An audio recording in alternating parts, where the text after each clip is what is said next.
Il est porté par la seule force du vent. Plus d'un siècle après la fin de la marine marchande, ce cargo nouvelle génération a l'élégance des vieux gréements et des dimensions hors normes, 100 tonnes pour 24 mètres de long. Ce jour-là, sous le pont de Brooklyn, l'équipage prend 10 ans d'un coup. Débarquer à New York, c'est comme se refaire le film, l'histoire d'une aventure un peu folle sur laquelle beaucoup au départ n'auraient pas misé un copec. Je pense qu'on est les premiers à ramener autant de vin à New York à la voile depuis la Prohibition. Du coup, c'est assez cool. Et ouais, j'ai versé ma larme devant la statue quand on a ramené le bateau sur le quai à Brooklyn. Là.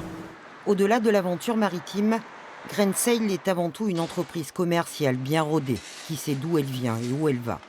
Pour financer la construction du voilier cargo, soit 2 millions d'euros, les concepteurs ont d'abord développé le commerce de marchandises rentables. L'idée de départ, elle était effectivement de faire du café et du chocolat avec un moyen de transport décarboné, pour le coup. C'est tout l'intérêt du voilier cargo. Sauf qu'à l'origine, on ne savait pas trop dans quel ordre de faire. Et de manière très logique, finalement, on s'est dit qu'il fallait simplement commencer par développer des produits, les commercialiser, monter en puissance financièrement, pour être du coup en capacité, derrière, de financer le voilier. Donc le voilier arrive volontairement en dernier. Et tout se passe ici, dans le petit port breton de Morlaix. 50 personnes, dont la moitié de salariés handicapés, font tourner l'usine. Avec 250 tonnes de cacao traitées en 2020, l'entreprise a pu payer et rentabiliser le bateau. Le surcoût du transport à la voile représente simplement 10 centimes d'euros par tablette, donc c'est parfaitement en fait, acceptable.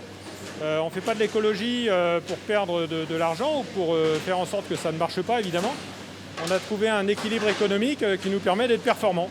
Dans les bureaux d'études, les ingénieurs ont planché pendant 4 ans pour mettre au point la goélette.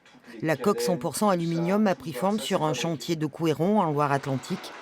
Taillée pour embarquer 50 tonnes de fret, elle est une pièce majeure du navire qui répond à toutes les normes internationales. Un bateau comme ça qui a sa capacité à doubler son poids et d'emporter sa propre masse, ça n'existe pas trop. Donc on a développé ça, c'était une boucle de calcul, d'architecture navale assez longue pour aboutir à ceci, à un bateau qui est très dessiné autour de sa cargaison, autour de sa cale en fait. Ça va être un moyen de transport non conventionnel qui va sortir des sentiers battus et qui va démontrer qu'on peut faire autrement, qu'il est possible d'innover en partant un transport à la voile avec aucune source d'énergie en dehors de l'énergie renouvelable. Ça va être un vrai défi. Et ce défi, 4 marins vont le relever. Le 18 novembre 2020, Grain Sail prend le large, les cales pleines de 15 000 bouteilles de vin bio français. Direction l'Amérique. C'est un bateau qui est à la fois performant et à la fois beau. Donc je pense qu'on va bien s'amuser. Ça cuisine à balle parce que dans 2 jours on peut plus cuisiner tellement ça va bouger. Casque, gilet, harnais.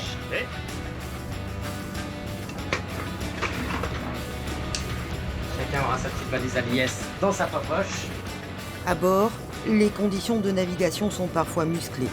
Dépression, mer démontée, le demain tient le cap. 42 établi. Putain, Carnage. allez carnage. Après 28 jours de mer, les gratte-ciel de la côte Est. L'équipage arrive sous une tempête de neige.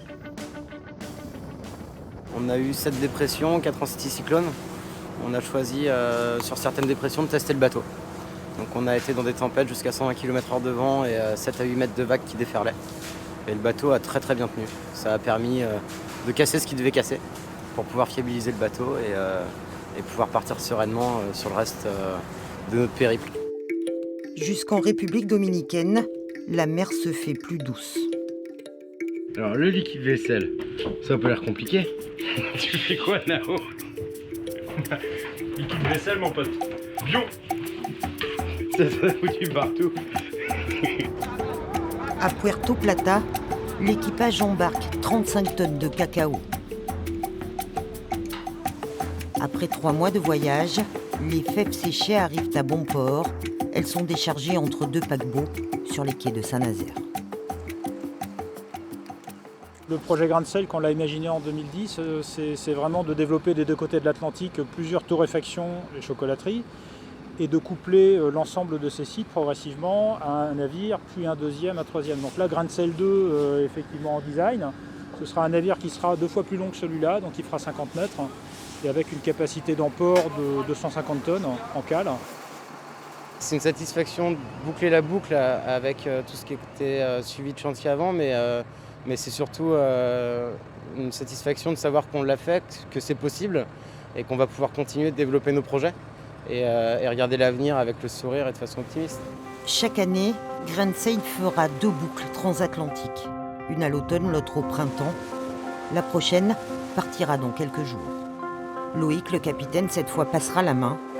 Il pilote désormais depuis la terre ferme la construction du 2e voilier cargo de la flotte.